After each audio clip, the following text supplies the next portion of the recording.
All right, today we have Alex and Becca and I are going to be the co-hosts to help facilitate the conversation and field the questions. And with this JFK quote in hand, let's get started. Few nuts and bolts.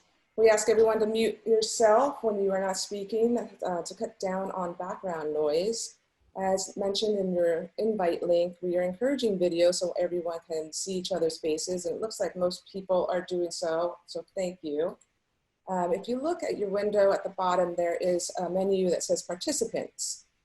Use this menu to raise your hand when you'd like to speak, and we will call on you in turn. There's also a little bit to the right, a reactions panel, and we encourage you to use that to react to the current speaker via applause or a thumbs up. There is a chat window as well, but we're asking that you don't use that for questions because we want everyone to be able to focus on the conversation at hand. So again, raise your hand. Do use the chat to talk to us if you know about the format or anything that's going on with the connection, and posting URL links for everyone for further information. You can also use it for personal conversations. If you go over to the chat menu, it'll automatically default to everyone. But if you click on that everyone, it will show you a menu of all the participants, and you can send a direct message to someone privately. The meeting today is going to be 1 hour. We honor everyone's busy schedule, so we're going to keep it to that. Thank you for doing this. Thank you, Sarah. Absolutely.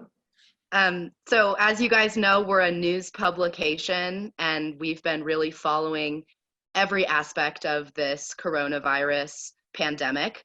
And we would love to use some aspects and quotes from the discussion today in future coverage. So everything is considered on the record. However, of course, it's your choice. Please let us know either on the call or privately in any way that you prefer if something that you say you don't want us to share, and we'll totally honor that. So thank you. And then to go over the structure of the call real quick. So as Mayumi said, we want to be really respectful of your time, and we are going to honor that 1 hour time limit. So you can expect to get back to your lovely quarantined or self-isolated life at about 10:30. We're doing the intro now until 9:40. We will then give an opportunity for any lead agencies that are on the call to have 3 minutes. And we're going to try to be pretty strict with that. We will warn you in the chat if you're going over, again, so that we can all have this conversation and have a chance to be heard and to speak from those lead agencies. And then 2 minutes for stump speeches from anyone else that wants to provide their perspective. 10:20, we'll start the Q&A question and answer session hosted by Mayumi with 1 minute responses from whoever you're directing your question at. And those can also be to the general conversation. And that's on a first come, first served basis with that system that Mayumi explained using the hand raising in the participants. Okay, so I'm gonna rip through this just so we can stay on schedule, but we did, before we kind of get into the thick of stump speeches from everyone, we did want to provide a little bit of background information to maybe answer some questions in any way. So a little bit, transmission from out of area. Tahoe is obviously a very popular spot for visitors, and in a recent phone call with Dr. Amy Sisson with Placer County, she said that she does think that Tahoe, being a ski area kind of at the beginning of this pandemic locally, was experiencing a fair number of international travelers coming back and, quote, potentially seeding the community with infection, end quote. So that is has certainly played a role locally, as have second homeowners and STR inhabitants. Limited hospital resources. We are aware that our hospital, the Tahoe Forest health system, is able to surge up to 44 beds, which is a substantial and respectable increase, but it's still a limit for, you know, Tahoe potentially becoming a hotspot for the infection. But there is the ability with our region to work with other hospitals in the area, you know, should it become excessive.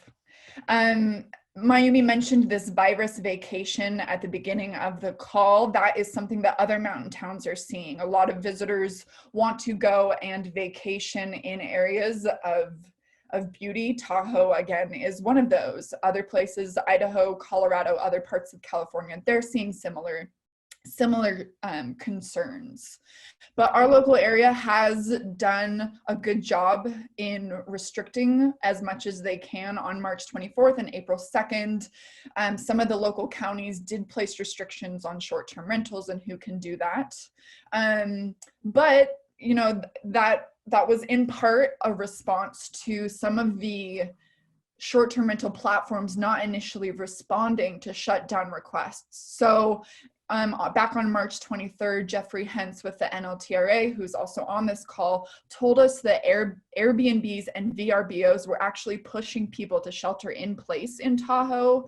He saw at that point between 400 and 500 posts active on each site, some of them offering discounts, other marketing the area's beauty as a place to hunker down. Regarding second homeowners, which will surely be a hot topic during this call, Jeff Lux, manager with the town of Truckee, did say to us a couple weeks ago, you know, if somebody owns property in Truckee, you can't stop them from coming up. They're paying taxes just as everyone should. Even still, again, the counties and the town are encouraging people to stay at their primary places of residence. A regional housing study did say that in our area, 65% of housing units are vacant, primarily for vacation use. And so that begs the question, if second homeowners are coming up and even just 50% of them are occupied, how many people does that add to the area and add to the strain on our local systems? There has a little bit to counter that point. There has been chatter on Nextdoor that we saw recently, more so appreciating in general the influx, maybe not right now, but just visitors in general, and the money, the significant chunk of change that they do provide to our infrastructure and to our area. Now is not the time, but it's I think noteworthy to mention. Placer County has seen some successes, and I'm sure other counties have as well. On April 2nd, Placer reported that most of the region's short-term rentals are now complying with the order. On April 2nd, they had seen only 3% of STRs had documented visitor stays during that week, down from 6% the previous week. But that being said, we are still hearing anecdotal reports from our readers and other people who are saying that they are still seeing STR units in use, lots of visiting cars with out-of-area license plates. So with that, we're going to keep this screen up just for maybe the first couple of lead agencies who are speaking. So with that being said, I'm going to start by turning the time over to Supervisor Cindy Gustafson for a 3-minute update. She's with Placer County. So Supervisor Gustafson, if you're ready to roll. Well, good morning, and thank you, Moonshine Inc., for putting this forum together. Really appreciate the interest, and certainly it's been a huge topic in our community since the start of this. I always like to start with reminding folks that, you know, it's really been 22 days since Governor Newsom had a shelter-in-place order issued. That earlier in that same day, our health officer had issued an order, and then later that day the governor issued his order. Our whole lives and how we do business and how we think about our community and our world has changed in those 22 days. So it's really remarkable, especially at an agency perspective, how we adjust to a reality that we've never before faced. But with that, I just would like to remind us of it's only been 22 days, and it feels like, I know for most of us, it's been much longer. The county, from the very beginning, Placer County's health officer, Dr. Amy Sisson, has been very proactive. We began talking about her shelter-in-place order days before it was actually issued. It does take a lot of coordination with our municipalities in the county and others. She has the authority to do it, but there's a lot of concerns, obviously, economically and lifestyle-wise, to make sure we had in place before she issued that order. Once she did, you know, a number of steps happened after that. But I do want to take a moment and go back to how business stepped up, because there is no better way for me to discuss this is to really look at the leadership, our major ski areas, our property management firms, our restaurants and bars. They immediately stepped up, and there was, not only did they take the lead in addressing the issues, but they did not complain at all with our health officer orders. I did not hear complaints from them. I had questions from them of how to do it. Could they still do takeout orders? How could they, how could we help them? I was reaching out. They really took the leadership role on this, and much of that happened before March 19th and the governor's order. Moving on, I just wanted to say that we have 13% approximately of our homes are in vacation rental status, and of those, we've had complaints, verified complaints on 127. That's 127 out of 4,000, and we are investigating all of those. We've sent 3 emails and hard copy mail to our short-term rental owners, and we've seen tremendous compliance. And one other stat for me to share with you is that we, in fact, have seen through unicast.com some reporting that is shared with us that 70% of non-essential travel and trips have been reduced in Placer County. We get a B score on the unicast.com nationwide polling on traffic. And with that, I think my 3 minutes are up. Sorry, my timer went off, and I will cease my time. Thank you very much again, Moonshine. Thank you, Supervisor Gustafson, for the information, for those numbers. Those were really interesting, and for also setting a timer. I invite everybody to do that so I don't have to awkwardly cut in. So with that, we're going to jump to Taylor Wolf with Nevada County. Taylor, if you have any updates or county information you'd like to share, now is your time. Great. Yeah, echoing Supervisor from Placer County, thank you, Moonshine Inc., for hosting this. We really appreciate your guys' partnership. My name is Taylor. I am an analyst in our county executive office and work as a public information officer for Nevada County. So to echo again some of the actions that Placer County has seen, we really appreciate the local leadership and have been seeing the same thing throughout Nevada County, from Western to our Eastern Nevada County partners. And we recognize that short-term rentals, it is something that's very,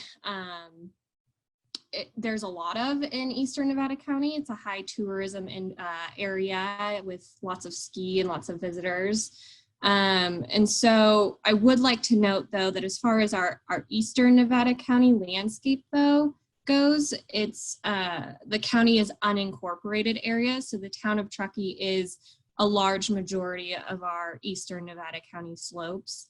For us, a lot of the STR short-term rentals probably fall within that Donner Summit area that's outside the incorporated area of the town of Truckee. So we've, like Moonshine Inc., like Alex said, did a order from our public health officer in mid to late March 24th.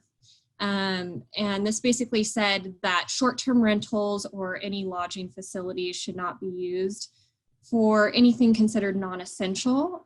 What would be considered essential would be housing our homeless populations or any essential workers in the construction area. But we continue to hear reports, mostly from residents to our board and to our public health offices, other offices as well, that short-term rentals seem to still be being used. We have worked with Airbnb and VBRO and our contractor Host Compliance to try to get notifications out to our Nevada County short-term rentals.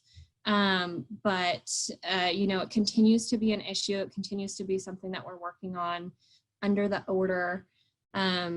Our public health department and Office of Emergency Services are able to say something falls under those essential categories or does not. But really, we're leaning hard into the community education aspect of it. yesterday, our District 5 supervisor, I wish he could be here with us this morning, Richard Anderson, did a video that we posted on our social media and is on YouTube about just basically the issues around this topic in the Truckee area, covering impacts to our local healthcare system. They've been very proactive, as Alex noted, in getting some surge beds up there, but just acknowledging the concerns, and that if people are up in the Truckee, Tahoe area at their second homes, recognizing that their primary residence might be a better option because they might have a larger healthcare capacity at this time. Taylor, I'm going to jump in and unfortunately cut you off. I'm sorry. I have to be mean about it. Oh, thank you. But thank you. No, I appreciate you sharing that information, and especially the specific restrictions that are involved with the STR still. So thank you for that. And I'm certainly interested to kind of hear what the other people on this call have to say about how to, I don't know, maybe offer ideas for that. So now I'd like to jump over to Jeffrey Hentz with the NLTRA. And I think you are muted right now. So let's, yeah. There we go. Hopefully everybody can hear me. Again, thank you to the Moonshine Inc. entire staff and team for putting together this forum and to get a chance to spend some time with our community and our constituents. NLTRA is one of two destination management organizations for North Lake Tahoe, which includes the Incline Village Crystal Bay Visitors Bureau. We promote travel to the region and has shifted dramatically and significantly since the onset of COVID-19. Our combined goal is to ensure full-time residents are safe and business recovery tools are in place and communicated throughout. Before going into our efforts there, I want to talk about a few important facts versus perception that may be out there. A few of these include, as COVID-19 has evolved, we've seen misperceptions across online platforms about who our visitor is, a profile. It's important to understand the visitor profile for North Lake Tahoe includes almost over 42% of those are day drives, or what we call day visitors. Important to note that over 60% of our North Lake Tahoe workforce at this point has been laid off. And that's within the tourism sector, which we are a tourism community and destination. Only 20% of our communities are occupied by full-time residents. The other 80% are second homeowners, and of which 13% rent out their homes. The NLTRA works closely with our lodging properties and short-term rental operators, and through survey data, we know the large majority have complied with Governor Newsom and Dr. Amy Sison's directives. It's important to remember that many short-term rental operators also run ski leases through winter and spring months, which typically we've been told are 4 months, and those tenants have been in place since December. Now, we as a Tourism Bureau and Chamber of Commerce, we do not have jurisdiction to enforce for those not being compliant. That's not our role. Our community commitment is to continue to work with our public officials, our board of directors, to reinforce Governor Newsom and Dr. Amy Sison's directives. We host stakeholder calls to share timely information and with carefully sourced speakers and update those on timely information related to business recovery tools, and ways to keep our businesses finding lifelines to get through this on the other side. Much of North Lake Tahoe's economic stability is fueled by visitors and second homeowners. And as we thoughtfully discuss small business recovery from COVID, it's important to also acknowledge our visitor and second homeowner contributions to our region. Well, we know now isn't the time for them to visit, and we have openly stated that. We will open again soon, hopefully, and we want them to feel welcome when they come back. Short-term rental operators were one of the fastest and first local sectors of our tourism industry to comply with shelter-in-place and stay-home directives, some even ahead of the March 19 when orders were issued. These professionally managed companies should not be blamed for any outside visitation to the region. From our lens, They are making every effort to support community resilience. Jeffrey, I'm In going an to effort, jump in. I'm sorry, your time okay, is up. Thank you so much. The sure. numbers that you shared were really, really interesting, and I think speak a lot to efforts being made and actually how they're playing out, and hopefully the fact that people are abiding by them. I want to jump over to Colleen Dalton with the Truckee Chamber of Commerce now. Colleen, you shared some interesting numbers with me in a not in a private chat, in a general chat. So please touch on those and anything else you want to speak about. Yeah, sure. It's confusing, I think, for everyone to understand Airbnb, VRBO, Turnkey, Vacasa, and the inventory out there and how to control that inventory. And so fortunately with Turnkey and Vacasa, we had relationships with those regional OTAs, we call them, and they were quickly able to shut down their inventory, just a blanket shutdown, which was appreciated. Airbnb and VRBO, though, are very, very large global entities. And despite all of our efforts on the corporate side, and Jeff took the lead on that, there's still inventory for those two properties. And I checked inventory on March 26th, and then I just rechecked it just now, and the inventory hasn't changed very much. So I sent that data to all of you in a chat there. So unfortunately, independents are still showing their inventory. That being said, Town of Truckee proactively on March 24th, the government, Town of Truckee sent an email to all of those independents, we call them, to please close their inventory, as that is now a closure request from the county on that Tuesday. I'll never forget it. With the county reiterated by the local government, and Chief Leftwich and the police sent out that notification, of which we had an 80% open rate. So we were highly encouraged at the time that the message was received. But again, Airbnb and VRBO are still showing inventory in Truckee. They're large global entities and difficult to get a hold of at the tippy top level. Even Visit California was challenged to reach those entities. So the good news is that Turnkey and Vacasa did a hard shutdown, and of course all of our property managers, our local Tahoe Getaways, and all those really important local entities that employ hundreds of jobs immediately did the right thing and shut down inventory. So that's what we're dealing with today. Jeff, how's it looking over there? Well, obviously, we spend a lot of our time on trying to make sure that we're bringing the right resources and recovery data that we can to our business partners, but also we've launched a campaign called Stronger Together that has really encapsulated our entire community to stay positive, support one another, knowing that we're all in this together. We're going to get through this together as a community, and how we're made up as a community, both business sector, nonprofit, and everything else. So it's been quite a journey, but I'm very enthusiastic about what it's going to look like when we come out of this. I appreciate the messages of positivity too. I think it goes a lot further than I think people realize. So now I want to let the Town of Truckee step up. So I believe we have Mayor Dave Polivy on the line. So Dave, if you have any words you'd like to add, you have 3 minutes.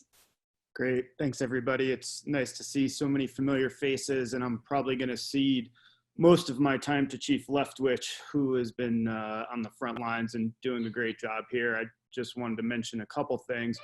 One is, sorry, that's my daughter in the background. Hold on. Sorry, Dave. Rob will have his own 3 minutes if he wants it, so you're welcome to use yours. Thank you.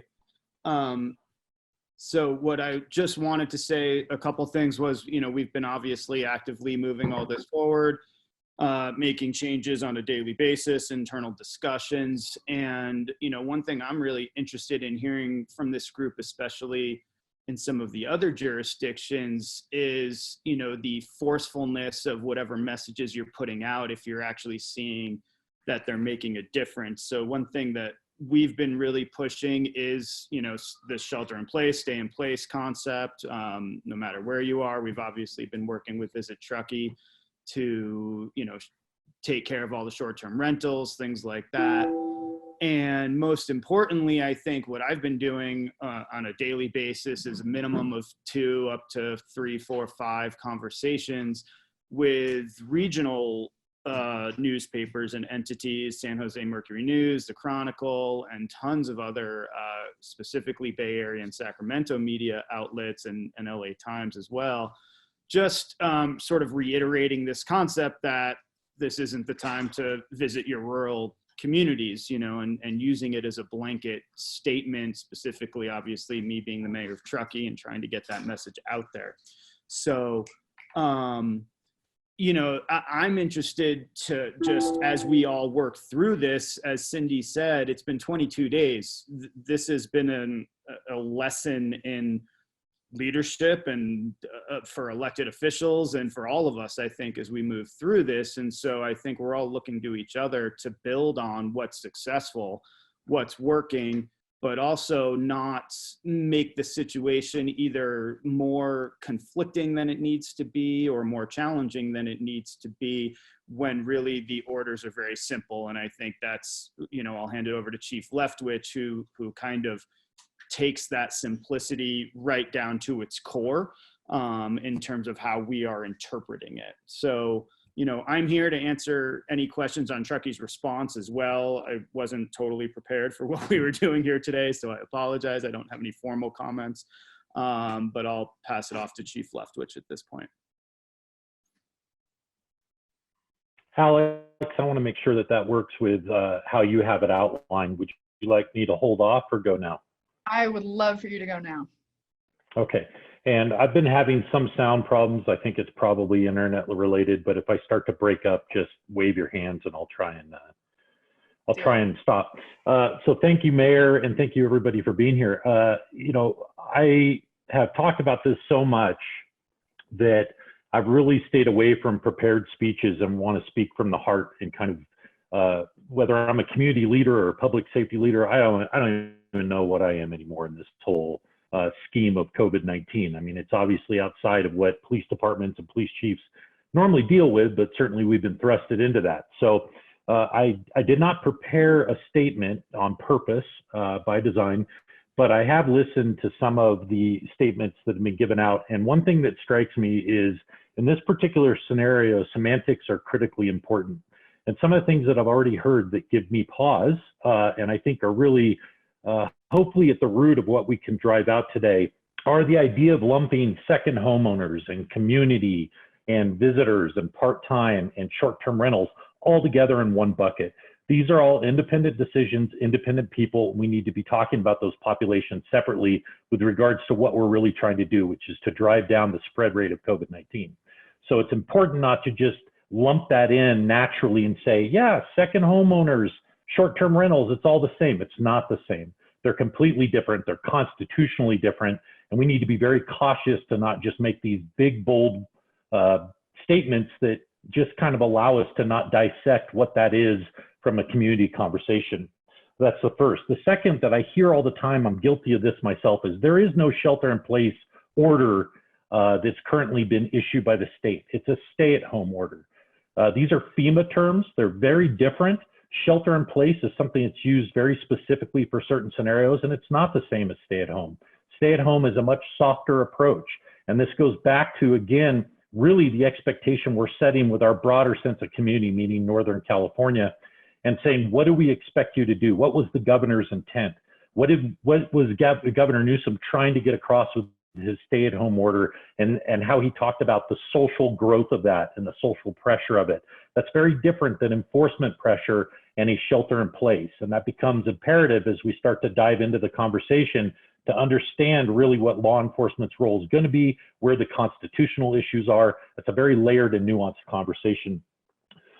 Then the last thing that I heard that I want to make sure we kind of keep in perspective is the visitation numbers and the short-term rentals. Now, I'm not a short-term rental expert in the town of Truckee. I know I use very broad numbers. We have approximately 1,500 of them. We're currently receiving complaints on about 2%.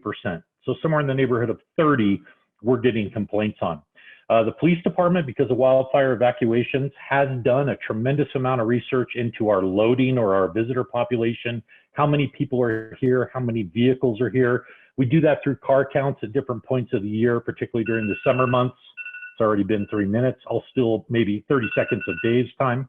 And we're looking at a lot of data, whether it's cell phone data, the vehicle loading, our short-term rentals, how many people anecdotally are on the street. And we don't think that our loading is any higher than 20%. 20% meaning that 20% of the second homes are occupied, not a 20% increase in our population. And I'll end it there and wait for question and answers, although I think I just opened Pandora's box. Thank you. Probably, but good comments and I think really great insight from you, but also from everybody. So now I want to transition over to everyone else. As a reminder, we're going to knock the 3 minutes down to 2 minutes. Keep in mind that we do have a question and answer specific section at the end. So do what you will with that information. And we're going to kind of, as Mayor Pallavi mentioned, this has been a whole lesson for us, and this call will probably be a lesson as well. So please raise your hand digitally if you do have a stump speech, a 2-minute stump speech you want to say. And again, notice that I am cutting people off to the best of my ability, and I will do so for each of you. So with that, we'll start with Brett Williams. Thank you, everyone. Let me turn on my timer here so Thank you. I can adhere to the rules. I think I want to stay a little bit higher level here. I really appreciate the chief's comments on making sure that we're talking about these terms are critical in our response to COVID-19 and our education of our community. One of the things when we started the call was, how do we get rid of this us versus them? Well, to me, it's through education. Unfortunately, through collecting this data, whether it be through Mountain Housing Council, through tourism, I don't think our municipalities have shared this information enough to our citizens for them to understand these distinctions between second homeowner, short-term rental, day visitor. So they do get swept up. Unfortunately, one of the problems with constantly mentioning a hotline, whether it be on the town of Truckee's end or Placer County's end, is it basically says this is a viable threat. And yet going in, we knew our percentages of 42% day visitors, 55% second homeowners. And we also knew through human behavior, not a lot of people right now are wanting to spend hundreds to thousands of dollars to come up here to not downhill ski, to go to a place that's a home that's foreign to them. Now, who would want to come up here? Well, someone who only needs to pay gas money to get up here. And that would be the day visitor and the second homeowner. So we got sidetracked with our probabilities of response, and we basically encouraged, and I'm not saying intentionally, we encouraged in essence a witch hunt, a true witch hunt on STRs. All the metrics do line up, whether it be what occupancy was leading up to March 20th weekend, and what those cancellations rates were ahead of time, and of course the occupancy. So I'll leave it at that. Wonderful, thank you. Sarah, she had her hand up. I don't see her anymore though. Okay, anyone else who's interested in speaking, please digitally raise your hand. Sherry is raising her hand non-digitally. Okay, full steam ahead, Sherry. Hi, thanks. I wasn't sure exactly how you wanted me to raise my hand. There was a button or something. Okay, so I've been very involved in this conversation from the beginning, and had originally started the petition for Eastern Placer County to ban short-term rentals in Eastern Placer County or North Lake Tahoe. And What I want to express are the views of a lot of people. I've been involved in this conversation almost all day, every day for weeks now. A lot of people get in touch with me via social media and other means to talk about it. And what I want to say is that we recognize the tremendous and immediate actions that Placer County and other counties have taken to ban short-term rentals during the crisis. And many of us had hoped that this action would solve the underlying problem of people visiting North Lake Tahoe, but unfortunately it didn't. What it did is it stopped most people from renting their homes, but it didn't stop people from coming back and forth in large numbers. And we can talk about the reasons for that, I think, but I think everybody understands that people want to get out of the cities right now. Kids are off from school. And what we're seeing in North Lake Tahoe is that houses that would normally even be empty are full at this time. And so we're seeing occupancy almost in larger numbers than what we'd see in a typical April.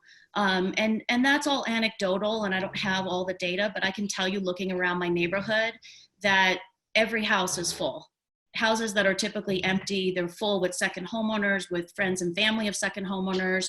And these are people who are not, whether you want to use the term sheltering in place or staying at home, they're just not following the California directive. These are people that are coming back between North Lake Tahoe and their homes in the Bay Area and in Sacramento and Reno all the time, every weekend. And this is every neighborhood. I mean, look at Carnelian Bay, look at up in Brockway. And again, it's anecdotal, but you can just read all the comments and I can tell you the hundreds of emails and phone calls that I've gotten about this. And we all know at this time that small mountain towns and rural communities are being disproportionately affected by COVID-19. Mammoth Lake has the highest per capita rate of infection in the state of California. Sun Valley, Idaho, highest rate in the country. Several counties in Colorado also hit really hard. Here in Truckee, we just saw it was declared a hotspot. So the specific ask that I would like to address here, in this forum to Eastern Placer County, because I live here as a resident, and I think my views represent hundreds of residents here, is that in the next clarification of the directive, hey, stop barking, that Amy Sasan include the clarification that non-essential travel ban applies to non-residents coming back and forth to North Lake Tahoe.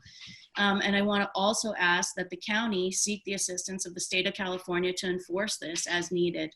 I think that this is a higher issue and a bigger issue in terms of enforcement, because it may require things like doing checkpoints. If we look at what El Dorado County has already issued a directive. On April 3rd, they clarified the meaning of non-essential travel to include travel for owners to occupy their second homes.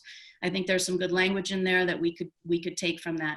Mono County has established checkpoints. This is pending state approval, but they're allowing only locals and those with essential businesses to travel into the county.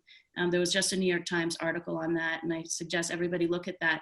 I think that I'm going to cut you off there.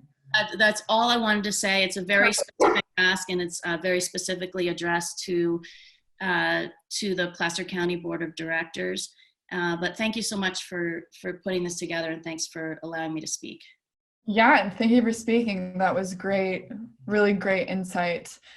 Sarah, you're back and ready to talk, it looks like. You are muted in case you are trying to talk, by the way. There we go. I am a little different perspective as I'm a nurse. I've been a local resident in Tahoe City here since 1982, so I'm a local, but I work in Renown. I'm gonna kind of take up where Sherry just left off, because I also, despite all our discussions of Airbnbs and whatnot, have seen a lot of back and forth, as you described, Sherry, people using their second home residences, but going back and forth out of the area frequently. So that becomes a concern. And they're also not up to par with the Placer County recommendations of wearing masks and just some of the general precautions. So that does add to the difficulty of trying to contain this. And a lot of the argument with some of the second homeowners is that they pay taxes just like us and that sort of thing, which is kind of a moot point because this doesn't have to do with money or taxes. It's about containing the spread of this virus. So that kind of, as was discussed already by Rob, is a little different way to look at it. And as you pointed out, Sherry, our own hospital here in Tahoe Forest is pleading with the second homeowners now that we've kind of got a grip more or less on the short-term renters because they're overwhelming the hospital, and we are now, Truckee is now declared a hotspot. As you described, Sherry, it is 9 times hotter per capita than the rest of California. So this is quite serious in kind of getting away, like Rob described, from them and us, or including all of the out-of-towners in our community, despite under normal circumstances we might do so. And then what people don't seem to address in the outreach to the public in general is that under normal circumstances, when Truckee's hospital is overloaded, they go straight down to Renown, to us. And now that Nevada, Governor Sisolak is putting down a lot stricter protocols and whatnot, our hospital is going to stop taking California residents. And that means that if these out-of-town second homeowners or whatnot do get ill, where are they going to go? They're going to have to go back to their primary residence to begin with. So one of my concerns that I've been trying to reach out for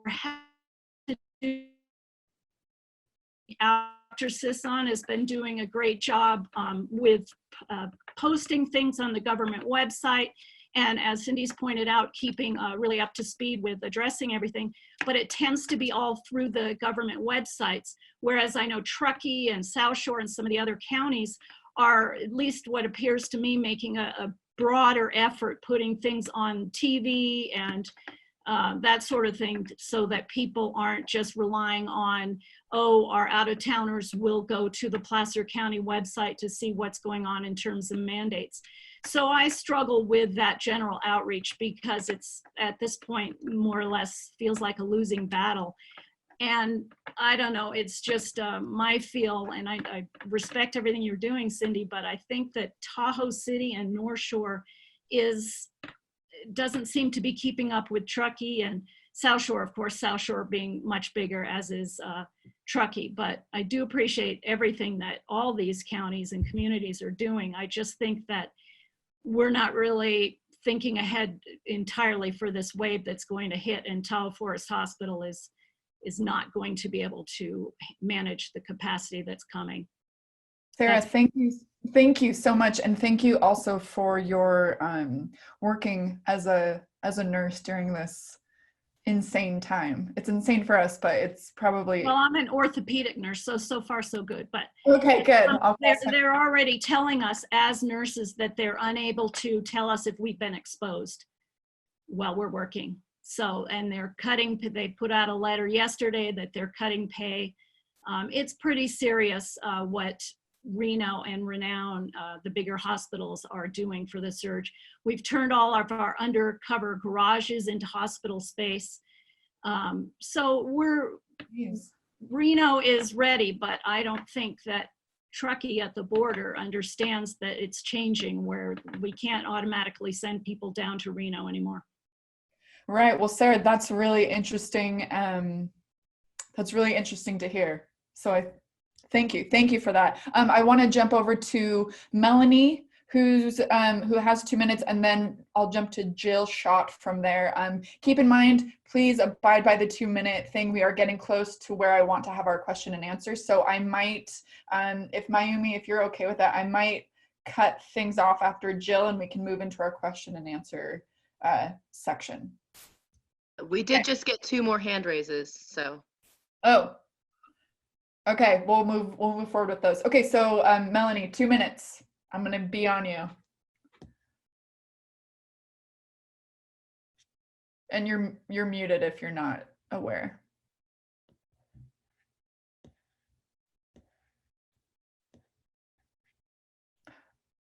Okay, I'm gonna jump to Jill then. Hey, I just wanted to say I'm a property manager. I have 58 houses I manage. Sorry, I'm so dark. And our ski lease situation is 40 of that 58 are ski leased. They come in either December 1st or January 4th, and they leave April 30th to May 4th. So hopefully really soon. Of that, I have one homeowner in residence, and I talk to her till I'm blue in the face and she won't listen. I have 16 of my ski leases have already left. I have 10 that are sheltering in place, and I've talked to all of them personally and just said, really dumb idea, hope your house doesn't get egged. And then the rest of them are all moving out at the moment. So, you know, they're coming up in the next few weekends and grabbing their stuff, is what they're telling us. We've really strongly told them that it's a really dumb idea. We have hardly any hospital beds. We have low oxygen. It's not a great place to be, and no one's going to be friendly to you. So that's our situation. But I really feel like at the end of this, like end of May, they'll all be gone. A lot of them are after extensions, and we've just gone, nope, no way, get out of here. But we do only have one homeowner, and we're probably, of the 40, we're probably close to 28, 29 are totally out, and we're just working on the last few. That's all I've got. Just thought I'd give you an actual perspective of a property management company. It's much appreciated. I want to have Melanie jump back on, but for some reason I don't see an audio option for her, so it might be best to have, unless you're here. Can you hear me? Yes. Okay. So I'm Yes. coming in with my phone. Thank you. Perfect. Thanks, everyone. I'm joining from Sausalito, and we're a second homeowner, and I'm on T-bid with Colleen. I'm this representative for independent renters, so these are the Airbnbs and the VRBOers. And I think one thing that's been a theme for me is that we don't really have good open lines of communication with my community. I don't know a lot of them personally. I think it's something that we could really work on encouraging and to build a bridge to this community, you know, now and afterwards, so that we do have more open lines of communication with them. Personally, you know, I agree with everything that we need to really protect our mountain community. We have closed down our rentals, but we're open to hosting essential workers. So I think that may be some of what you're seeing, listings that are still on Airbnb. Ours is very clear. I've turned down anybody trying to rent our house just for, you know, weekend or recreational stays. But I do have a doctor that I'm speaking with right now. But I do think, you know, I want us not to become too focused on second homeowners or STRs as being the silver bullet to solving this, because the 80 runs through Truckee. And when we had to come up to shut our place down the other day, I saw people sitting in restaurants. When we went for takeout, we were shocked to see that.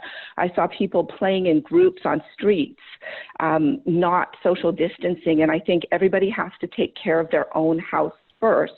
And among all the calls for others to stay away, I didn't see any calls for people, don't go to Reno to buy your toilet paper, but Truckeeites could be importing it themselves as well. I think that's like the first place, is that we each have to start with ourselves. And I have seen a lot of very broad messaging in the media. I've sent many notes to Colleen back and forth, as I'm seeing, I do media for my day job.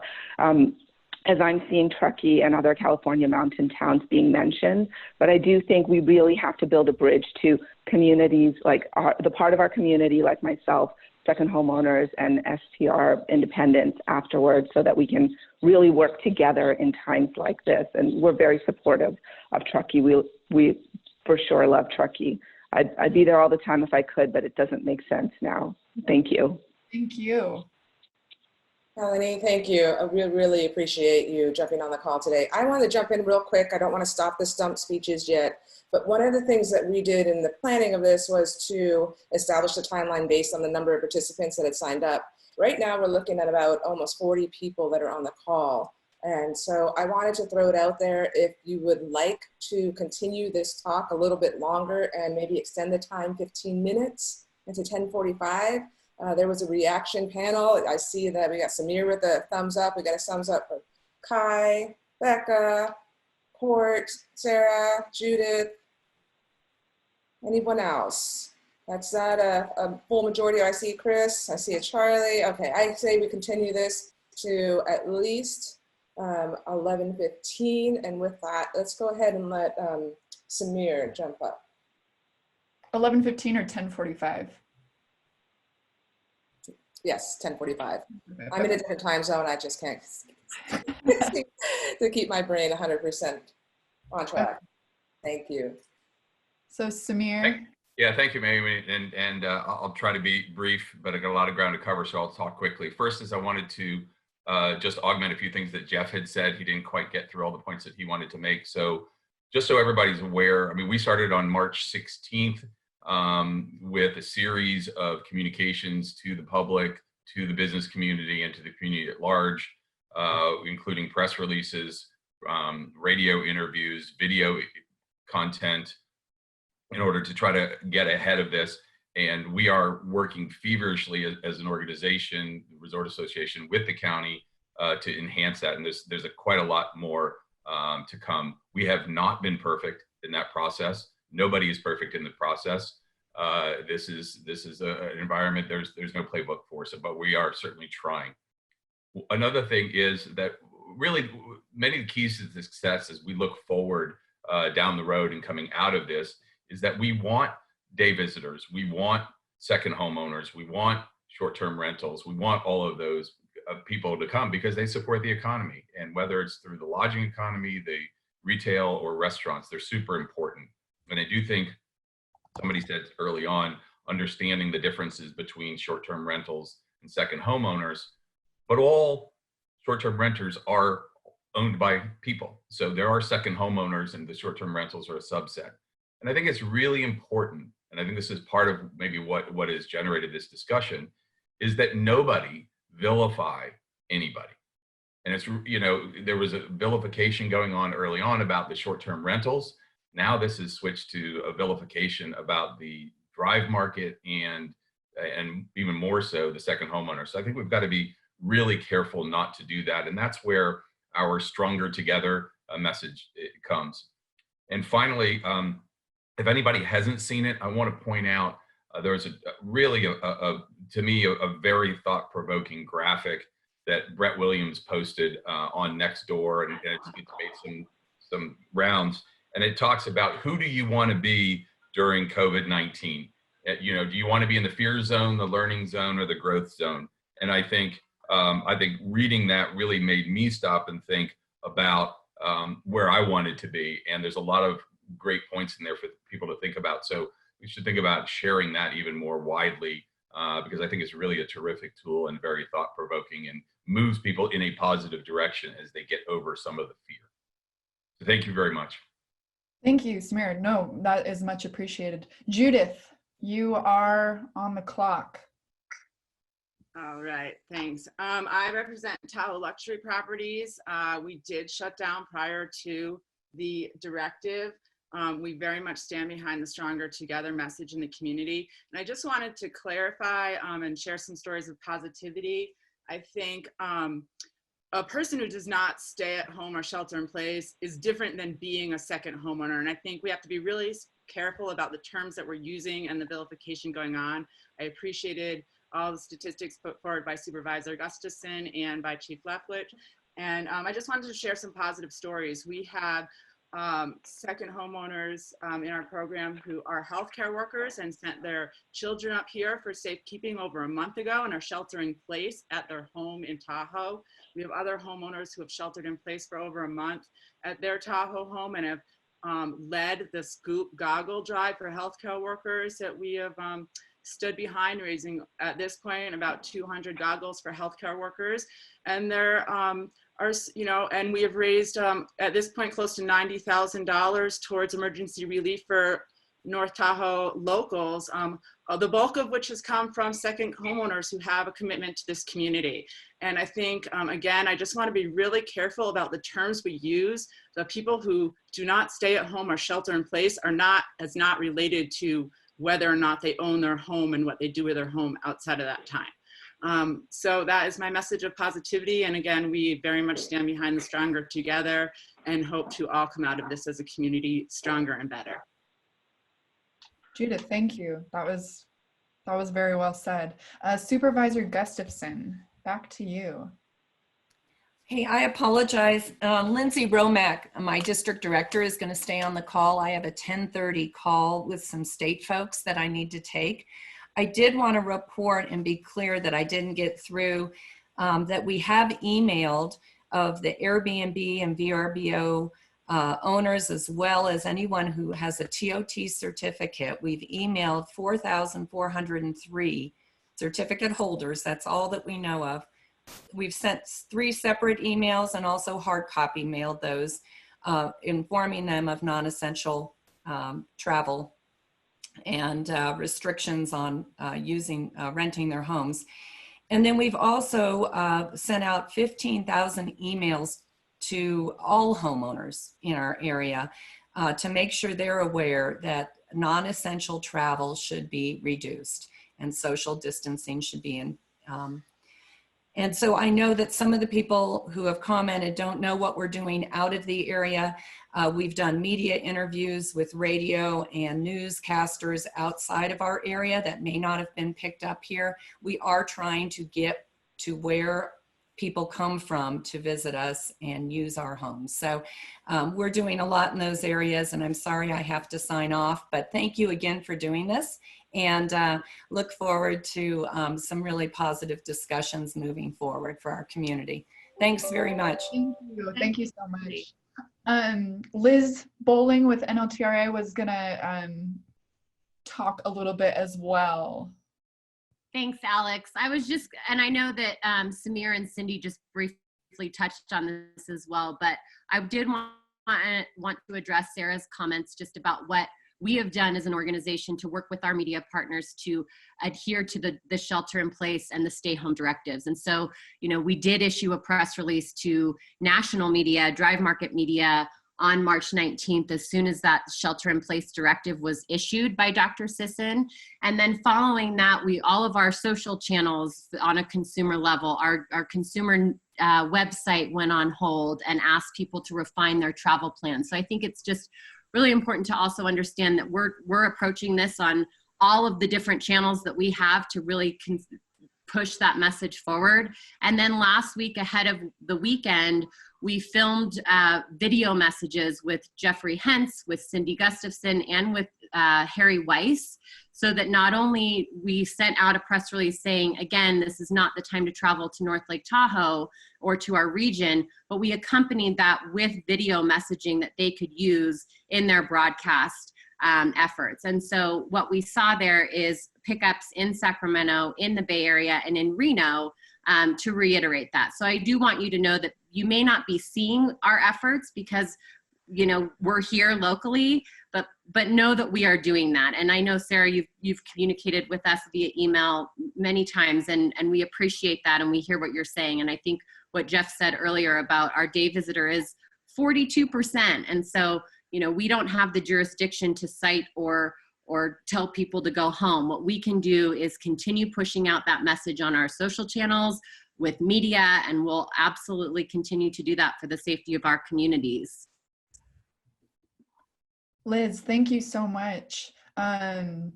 Chris Gallagher with Grand Lebacan, you are welcome to start talking. You have 2 minutes, by the way. I know you came on kind of late. Okay, thank you. I think I keep hearing these discussions about communication in the media, and the fact that nobody has talked about the Tahoe Truckee Facebook group, which is really where all of this happened, in my opinion. So again, to me, that is moderated by an unknown group of people, and I don't know, to me, that's a problem. You know, they can control what posts go up, what comments go up, and, you know, we don't even really know who they are. You know, there's a couple names out there, but that's an issue that should be discussed publicly at this point. Also, I would give an update here at Grand Lebacan. We're still housing, you know, a very limited amount of essential workers. We have no news about an SBA loan. There's no news about property tax relief from the county, while other counties in California have made changes. Unemployment services don't exist in this area. We have opened up our business center.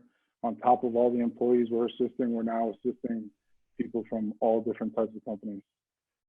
And I will, somebody said earlier about this unattainable witch hunt to find short-term rentals.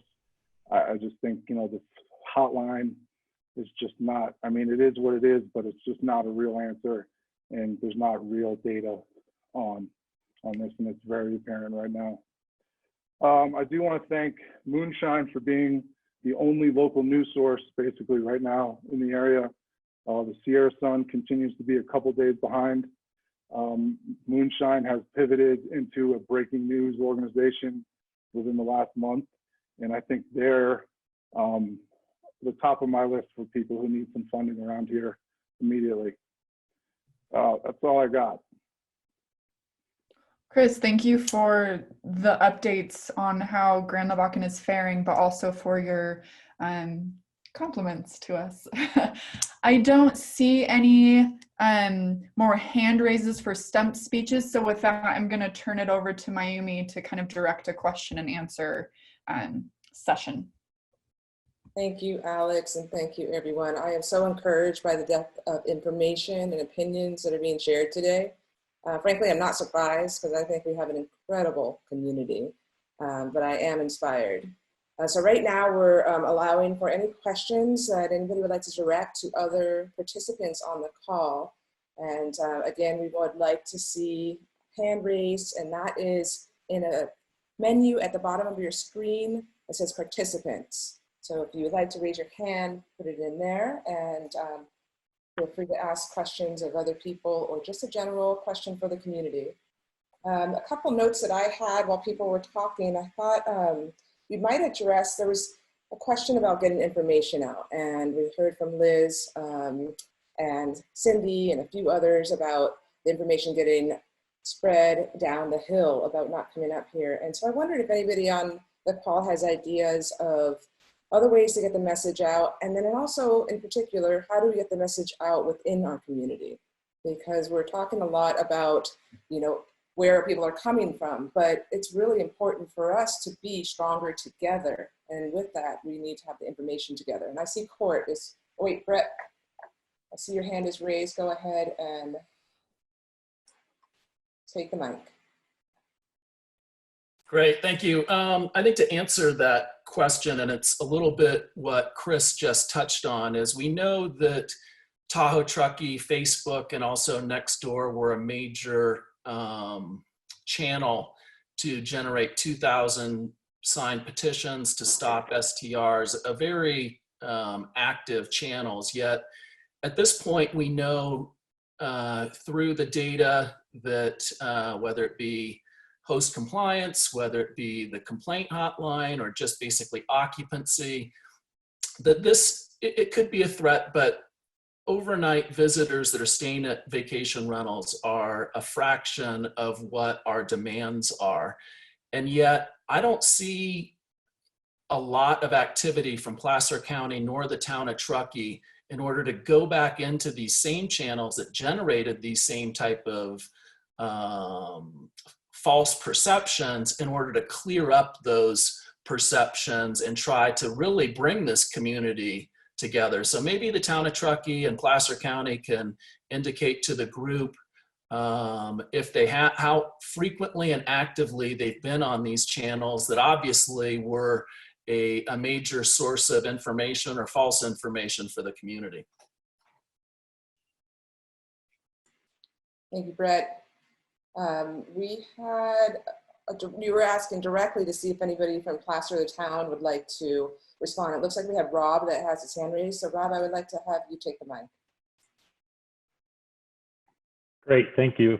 So I think there's a couple variables there, and certainly the police department does everything they can to be active on social media, but I want to point out some inherent flaws with using social media as a communication tool for government entities.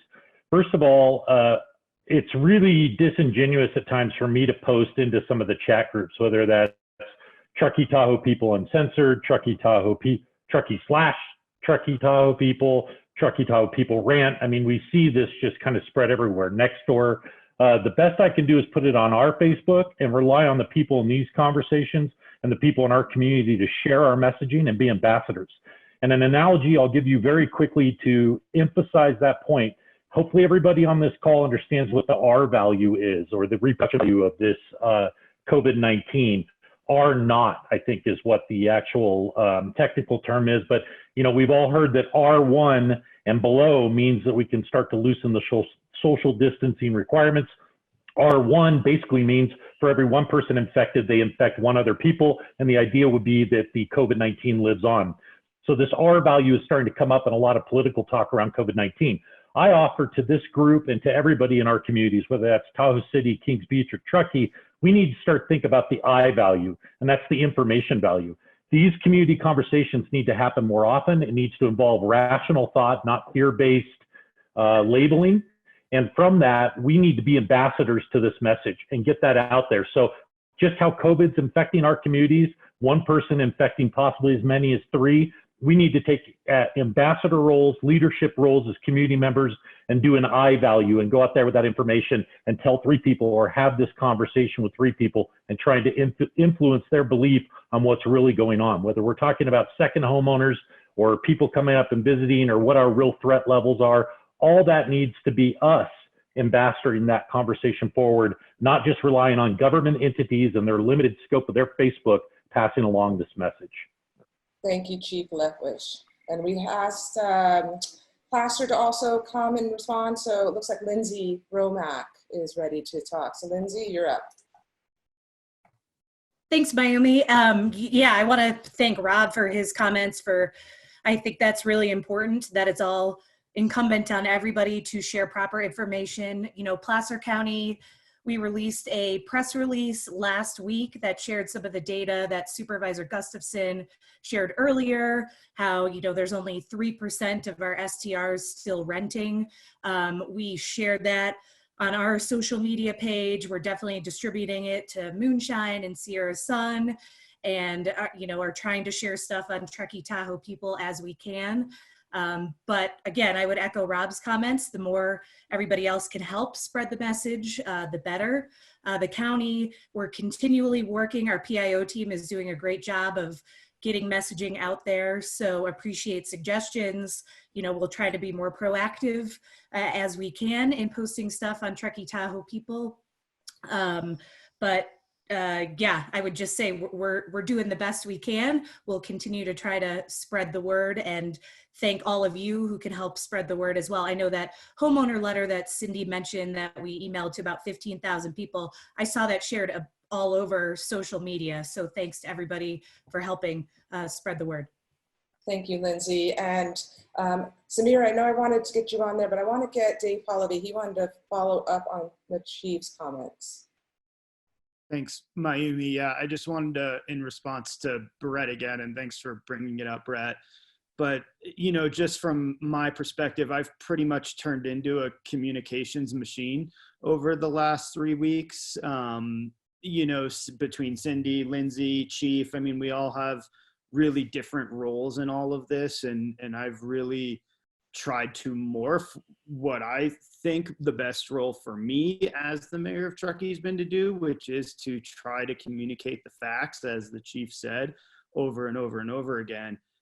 As far as dispelling things on social media, I mean, there's just not enough time in the day for that. And I think we're so much more productive spreading the facts and really going more to what the chief was talking about, which is the more facts you can spread to the more people, and the more we can get that out there, the more effective we're going to be. And it's just, it's challenging on the brain, it's challenging on the heart, and it's challenging on the gut to just continually get attacked and attacked and attacked on social media. And, there has been a flip in social media, at least in my opinion.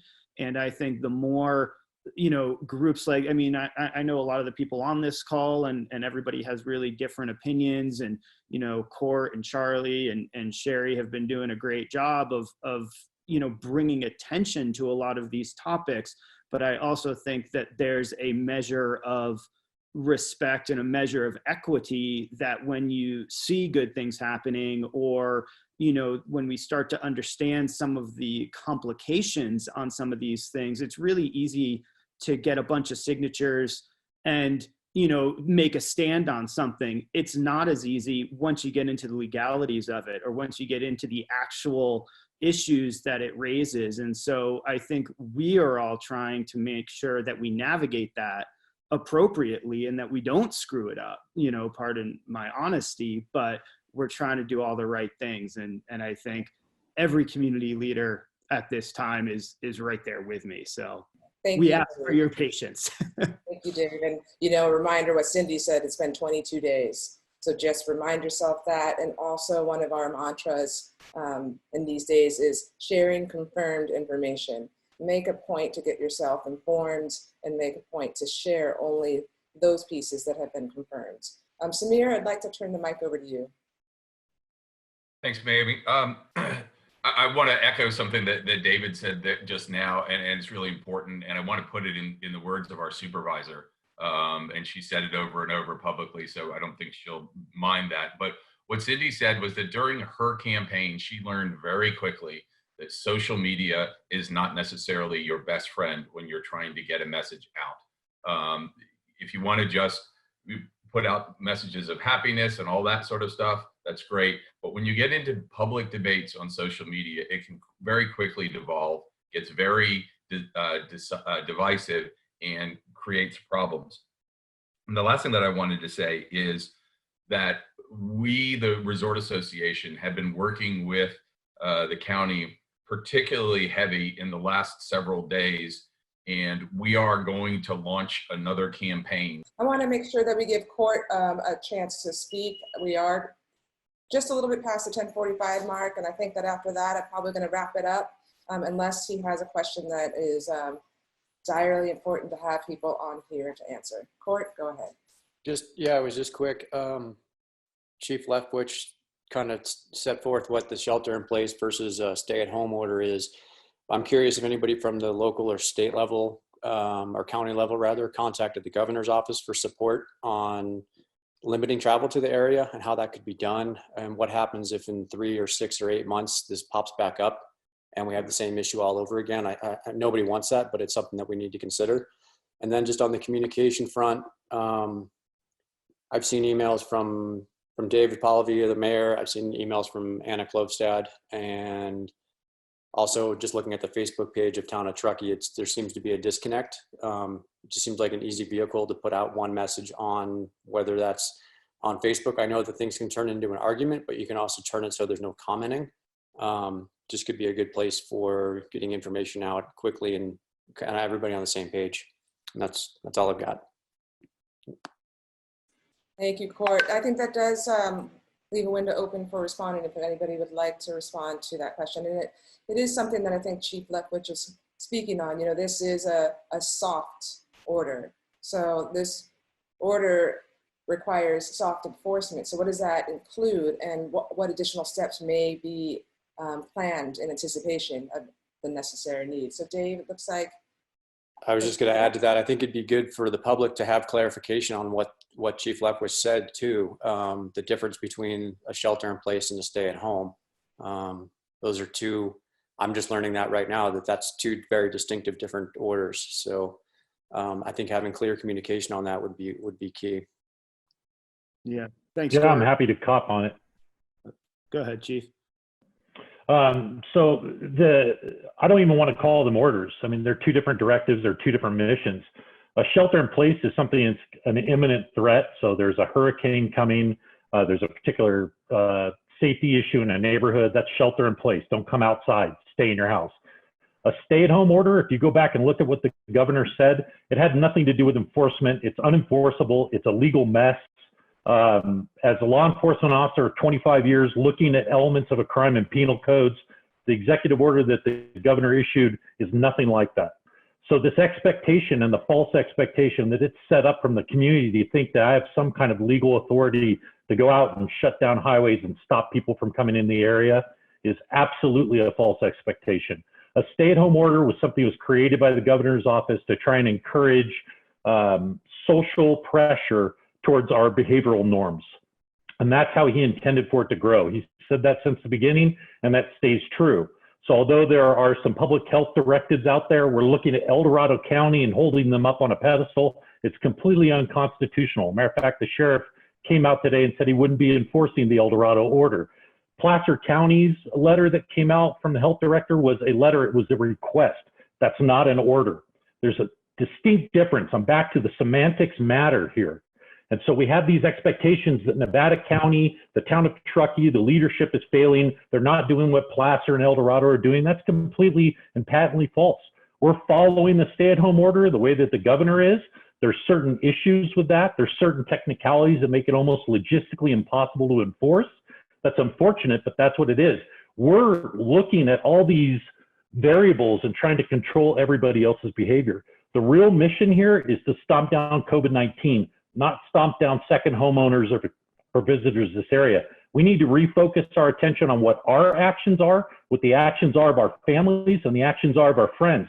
Because I'm here to tell you from a law enforcement perspective, I see as many locals doing things against this stay-at-home order as I do second homeowners. So I'm not necessarily pointing fingers. I want people to turn the mirror, look in the mirror, and really try and do the best they can to attack COVID-19 from a public safety perspective. Thank you so much, Chief. And Lindsay, I'd like to go to you next. Thanks, Mayumi. Yeah, we have some info from our sheriff's department, exactly what Chief said, that the sheriff's office is not making arrests or issuing citations under the county's directive or statewide order. The sheriff's office is also not setting up checkpoints to regulate travel. As Chief Leftwich said, this issue is a legal gray area and manpower prohibitive. However, you know, the sheriff's office is going to continue to do their part to encourage visitors and second homeowners to avoid essential or non-essential travel to the region.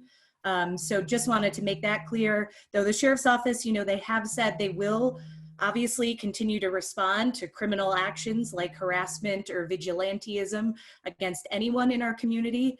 So they definitely are still going to be doing that, which goes back to the message of we're all in this together, let's all do our part. So just wanted to echo what Chief Leftwich said from our sheriff's department at Placer County. Thank you, Lindsay. Dave, would you like to make a comment before we wrap up?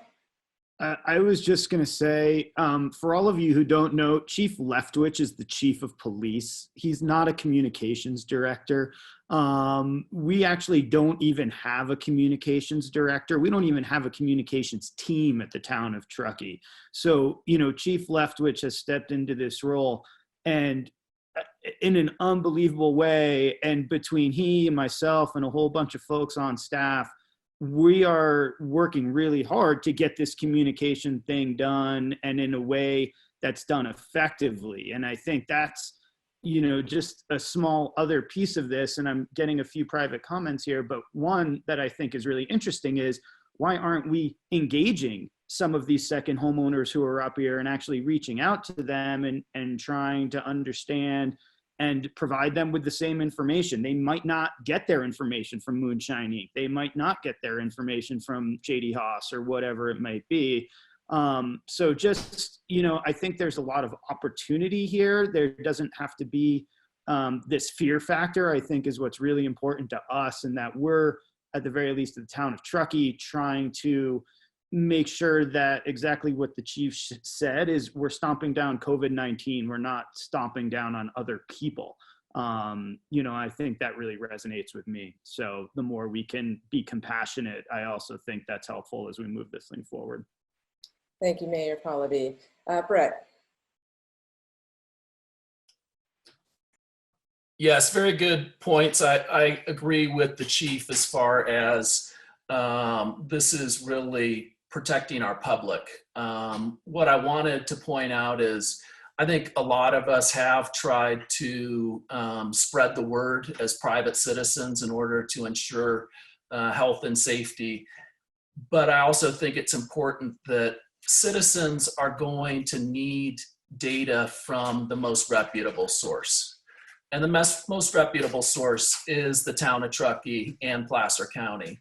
So getting on social media does not mean getting on social media and having a debate with people. Getting on social media means helping spread the message of facts rather than conspiracy and conjecture. And we know that people are on these channels right now more than ever. So we are in a position to educate on these channels of hard data, not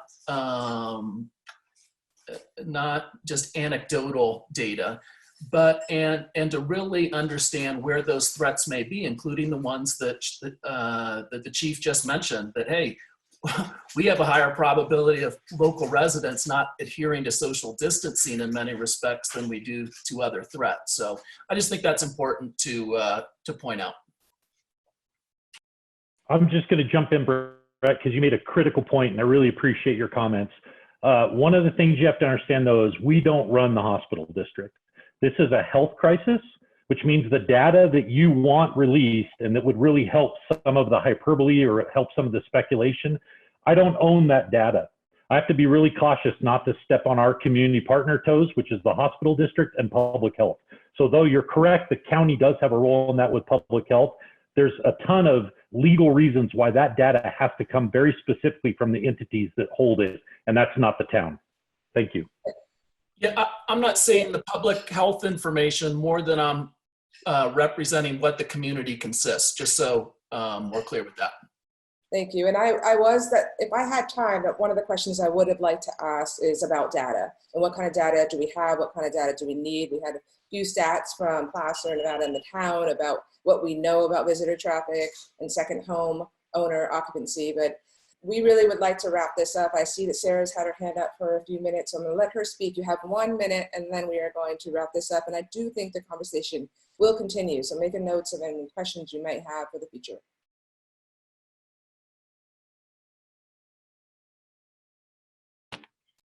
Thank you so much, Moonshine. This has been invaluable to hear from everybody in all the different realms, especially thank you, Rob. Your input has been great. I've been following what's going on in El Dorado, and now you answered some of those questions. In terms of data that you were just talking about, Brett, for example, for those of us in Renown, which does include a lot of staffing from the Truckee area, we've, as I mentioned before, been told that we're not going to get that data. They don't want to let us know if we've been infected other than what's obvious. Because anytime you know that, you have to be quarantined for 2 weeks, and then they have no staff. So again, it's hard because there is such limited testing to really come up with accurate historical data, which is very unfortunate, but that's just the reality of it. Thank you, Sarah. And that is a question of today's times. What data is being shared and what data do we need to know? So as I mentioned, I believe this conversation is going to continue, and the Moonshine crew will do our part to help facilitate in the ways that we can. We encourage everyone to remember, as the chief said, remember the I factor. What can you do? It's not just everybody else. We are all in this together. We will be posting a video of this call, and so being a participant, you will receive an email with a link on that. You will also receive a link to a survey. So I encourage you to give feedback to us and to the process as a whole, and also anything that you would like to share with the community, because just a quick note that we are publishing an April edition. It is going to go and hit the streets on Monday. And one of the things that we decided as a crew, why we decided to move forward with the print publication, is because we felt that it was necessary to have something tangible that people can look at in this day and age and kind of cut through the digital noise. So we encourage anyone to use that as a platform to reach the entire community. With that, thank you again for participating, and we will be back in touch via email. And if you want to reach any of our crew on the editorial team, you can email editors@moonshineinc.com. All right, thank you guys. Take care and be safe. Find your moments of Zen. Thank you, Moonshine. Really appreciate it. Thank you so much. Mayumi, take care. I know you're struggling with some things, and we're thinking about you. Thank you, Samir. I really appreciate that.